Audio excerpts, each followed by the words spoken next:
വടക്കേ മലബാറിലെ വിദ്യാഭ്യാസ നവോത്ഥാന ചരിത്രത്തിൽ ഇടം നേടിയ മഹത് സംരംഭങ്ങളിലൊന്നായ TIT ഗ്രൂപ്പ് ഓഫ് ഇൻസ്റ്റിറ്റ്യൂഷൻസ് അഥവാ വാദിഹുദ സ്ഥാപനങ്ങളുടെ പ്രധാന ക്യാമ്പസിലാണ് ഞങ്ങൾ ഇപ്പോൾ നിൽക്കുന്നത്. ഈ സ്ഥാപനങ്ങളെ പറ്റിയുള്ള ഒരു ഡോക്യുമെന്ററി തയ്യാറാക്കുക എന്ന ഉദ്ദേശത്തോടു കൂടിയാണ് ഞങ്ങളിപ്പോ ഇവിടെ എത്തിയിട്ടുള്ളത്. ഇവിടെ ഞങ്ങളെ സഹായിക്കാൻ സ്ഥാപനത്തിന്റെ പ്രതിനിധിയായി മിസ് ജൗഹറയും ഞങ്ങളോടൊപ്പം ഉണ്ട്.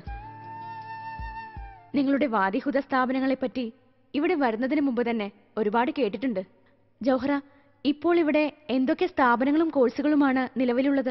നന്ദി ജസ്ന.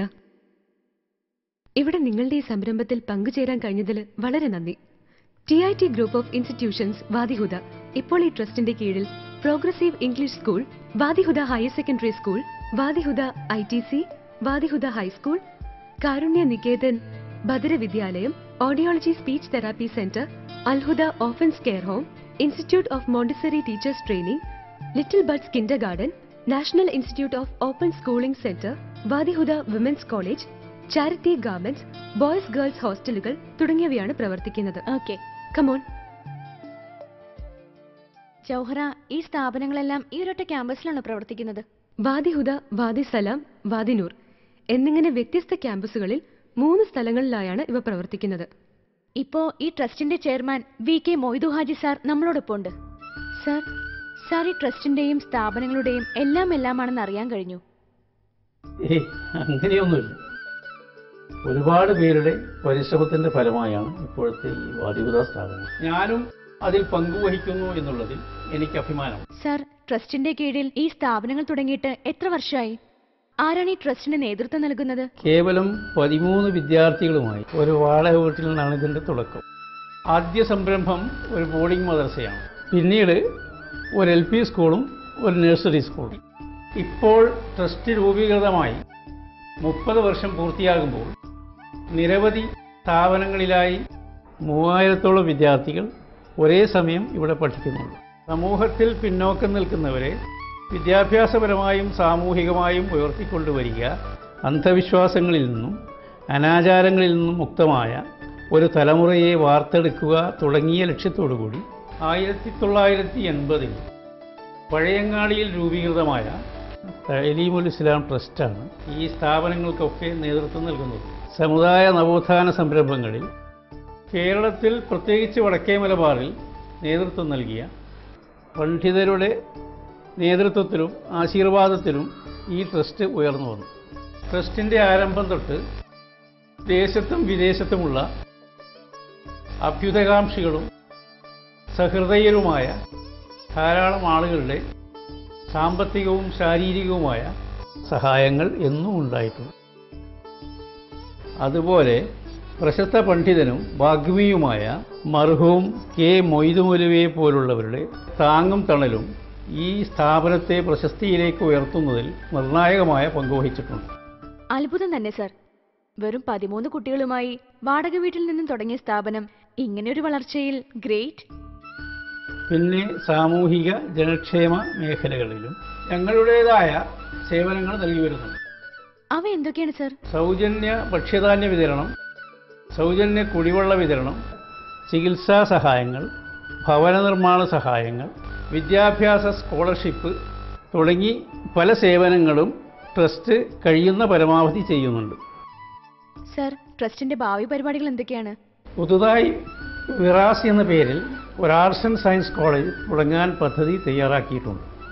ഇത് TIT ഗ്രൂപ്പ് ഓഫ് ഇൻസ്റ്റിറ്റ്യൂഷൻസിൻ്റെ ചരിത്രത്തിൽ പുതിയ ഒരു നാഴികക്കല്ലായി തീരുമെന്നാണ് പ്രതീക്ഷിക്കുന്നത്. Thank you sir. വാദിഹുദ സ്ഥാപനങ്ങൾ പഴയങ്ങാടിയുടെ പ്രാന്തപ്രദേശങ്ങളിലാണല്ലോ സ്ഥിതി ചെയ്യുന്നത്. ജൗഹറ, പഴയങ്ങാടിക്കും മാടായിക്കുമൊക്കെ ചരിത്രത്തിന്റെ ഏടുകളിൽ വലിയ പ്രാധാന്യമുണ്ടെന്ന് കേട്ടിട്ടുണ്ടല്ലോ. ശരിയാണ്. ഈ പ്രദേശങ്ങളിൽ ചരിത്രം ഉറങ്ങിക്കിടക്കുന്നുണ്ടെന്ന് തന്നെ പറയാം. മൂഷിക രാജാക്കന്മാരും കോലോത്തിരിയും അരക്കൽ രാജാക്കന്മാരും വാണ പ്രദേശമാണിത്. കേരളത്തിൽ സ്ഥാപിച്ച ആദ്യ പള്ളികളിലൊന്ന് മാടായി ജുമാഅത്ത് പള്ളിയാണ്. വൈദേശിക ആധിപത്യത്തിനെതിരായി നൂറ്റാണ്ടുകൾ നീണ്ട പോരാട്ടത്തിന്റെ ചരിത്രവും വിദേശ രാജ്യങ്ങളുമായി സഹസ്രാബ്ദങ്ങൾ നീണ്ട കച്ചവട ബന്ധത്തിന്റെ കഥകളും ഒക്കെ പഴയങ്ങാടിക്കും മാടായി തീരത്തിനും പറയാനുണ്ടാകും.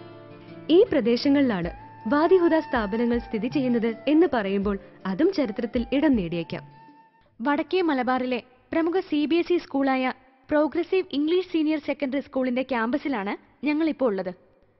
ജൗഹറ, ഈ സ്കൂളിനെ പറ്റി വളരെ ചുരുക്കത്തിൽ ഒന്ന് വിശദീകരിക്കാമോ? വിദ്യാഭ്യാസ രംഗത്ത് മാതൃകാപരമായ വളർച്ചയോടെ മുന്നേറുന്ന സ്ഥാപനമാണിത്. 1993 സ്കൂൾ ആരംഭിച്ചു. സാമ്പ്രദായിക രീതിയിലുള്ള പാഠ്യപ്രവർത്തനങ്ങളിൽ നിന്ന് വ്യത്യസ്തമായി ആധുനിക വിദ്യാഭ്യാസ സങ്കേതങ്ങളും മനഃശാസ്ത്ര രീതികളും അവലംബിക്കുന്നു എന്നതാണ് സ്കൂളിന്റെ പ്രധാന സവിശേഷത. ഇതുവരെയുള്ള എല്ലാ ബോർഡ് എക്സാമിനും 100% വിജയം നേടാൻ സാധിച്ചിട്ടുണ്ട്. എല്ലാ വിഷയങ്ങളിലും എല്ലാ വിദ്യാർത്ഥികൾക്കും ഉയർന്ന മാർക്ക് എന്ന ലക്ഷ്യത്തോടെയാണ് സ്ഥാപനം മുന്നേറുന്നത്. പഴയങ്ങാടിയിൽ നിന്ന് ഇവിടേക്ക് എത്ര ദൂരം ഉണ്ടാകും? യാത്രാ സൗകര്യത്തിന് സ്ഥാപനത്തിൽ എന്തെങ്കിലും സംവിധാനങ്ങളുണ്ടോ? പഴയങ്ങാടി ബസ് സ്റ്റാൻഡിൽ നിന്നും റെയിൽവേ സ്റ്റേഷനിൽ നിന്നും ഇവിടേക്ക് നടന്നെത്താവുന്ന ദൂരേ ഉള്ളൂ. കുട്ടികൾക്ക് യാത്രാ സൗകര്യത്തിനായി പരിസര പ്രദേശങ്ങളിലേക്കെല്ലാം സ്കൂൾ ബസ്സുകളുണ്ട്. ഇത് വാദിഹുദ ഹയർ സെക്കൻഡറി സ്കൂളാണ്. ഇതിനെപ്പറ്റി ജൗഹറ പ്ലീസ്. ചുരുങ്ങിയ കാലം കൊണ്ട് ഹയർ സെക്കൻഡറി തലത്തിൽ ജില്ലയിലെ ഉന്നത സ്കൂളുകളുടെ നിലവാരത്തിലേക്ക് ഉയർന്ന സ്ഥാപനമാണ് Wadihuda higher secondary school. Science, commerce, humanities ഗ്രൂപ്പുകളാണ് ഇവിടെയുള്ളത്. ഇതോടൊപ്പം തന്നെ വേറെ ക്യാമ്പസിൽ മലയാള മീഡിയം ഹൈസ്കൂളും പ്രവർത്തിക്കുന്നുണ്ട്. കേരള സർക്കാർ അംഗീകാരത്തോടുകൂടി ട്രസ്റ്റിന് കീഴിൽ പ്രവർത്തിക്കുന്ന ഈ സ്കൂളിൽ 1 മുതൽ 10 വരെയുള്ള ക്ലാസുകളും പ്രവർത്തിക്കുന്നു. ഇപ്പോൾ ട്രസ്റ്റിന്റെ vice chairman SAP Abdul Salam sir ഇവിടെ നമ്മോടൊപ്പം ഉണ്ട്.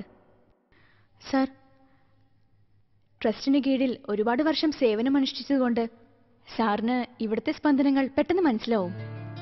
സാർ, സാറിന്റെ അനുഭവങ്ങളിൽ വാദിഹുദ എന്ത് ലക്ഷ്യം നേടുന്നതിന് വേണ്ടിയാണ് പ്രധാനമായും നിലകൊള്ളുന്നത്? വളരെ സന്തോഷമുണ്ട്.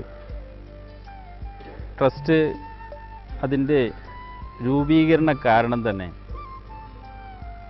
ഈ ചുറ്റുപാടുമുള്ള സമൂഹത്തിൻ്റെ പിന്നോക്കാവസ്ഥയായിരുന്നു. ഇന്നീ കാണുന്ന നാട്ടിൻ്റെ ചുറ്റുപാടുമുള്ള വളർച്ചയും പുരോഗതിയും തന്നെ 30 വർഷം മുമ്പ് ഉണ്ടായിരുന്നില്ല. ഈ സമൂഹം ഒന്നടങ്കം വിദ്യാഭ്യാസപരമായും സാമൂഹികമായും എന്നല്ല എല്ലാ നിലയിലും വളരെ പിന്നോക്കാവസ്ഥയായിരുന്നു. ഈ അവസ്ഥ ഒന്ന് മാറ്റിയെടുക്കണം എന്നുള്ള നിലയിലാണ് ഇതിൻ്റെ രൂപീകരണത്തിൽ പിന്നിൽ പ്രവർത്തിച്ചവരുടെ ലക്ഷ്യമായുണ്ടായിരുന്നു. അതിന് മുഖ്യമായി നമ്മൾ സ്ഥാപിച്ച ഒരു സ്ഥാപനമാണ് അൽഹുദ ഓർഫൻസ് കെയർ ഹോം. നമ്മുടെ ഈ അൽഹുദ ഓർഫൻസ് കെയർ ഹോമിലാണ് നമ്മുടെ അനാഥകളും അഗതികളും സാമ്പത്തികമായി പിന്നോക്കം നിൽക്കുന്നവരുമായ എല്ലാ കുട്ടികളെയും ചേർത്തിക്കൊണ്ട് നാം വളർത്തിക്കൊണ്ടിരിക്കുന്നത്. അവരുടെ മുഴുവൻ ചെലവും ഭക്ഷണവും വിദ്യാഭ്യാസപരവും മെഡിക്കലും എന്ന് വേണ്ട അവർക്ക് വേണ്ടുന്ന എല്ലാ സംവിധാനങ്ങളും നമ്മളിവിടെ ഒരുക്കിയിട്ടുണ്ട്. ദൈവത്തിന് സ്തുതി, ഒരുപാട് സേവനം ഈ രംഗത്ത് നമ്മുടെ ട്രസ്റ്റിന് അർപ്പിക്കാൻ സാധിച്ചിട്ടുണ്ട്. അതിൻ്റെ നേട്ടങ്ങൾ അത് ഇന്ന് കാണുന്നുമുണ്ട്. നമ്മുടെ വിവിധ സ്ഥാപനങ്ങളിലാണ് ഈ കുട്ടികളൊക്കെയും പഠിച്ചുകൊണ്ടിരിക്കുന്നത്. അവർക്ക് ഇവിടുന്ന് വേണ്ടുന്ന പലവിധ പരിശീലനങ്ങളും, ഉദാഹരണമായി കമ്പ്യൂട്ടർ, അതേപോലെ ടൈലറിംഗ്, ഈ വക കാര്യങ്ങൾ പരിശീലിപ്പിക്കുന്നുണ്ട്. കൂടാതെ നമ്മുടെ സ്ഥാപനത്തിൻ്റെ പഠനം പൂർത്തിയാക്കിയതിന് ശേഷം കുട്ടികളുടെ കഴിവും പ്രാപ്തിയും അനുസരിച്ച് അവരുടെ ഉപരിപഠനത്തിനും പരിശീലനം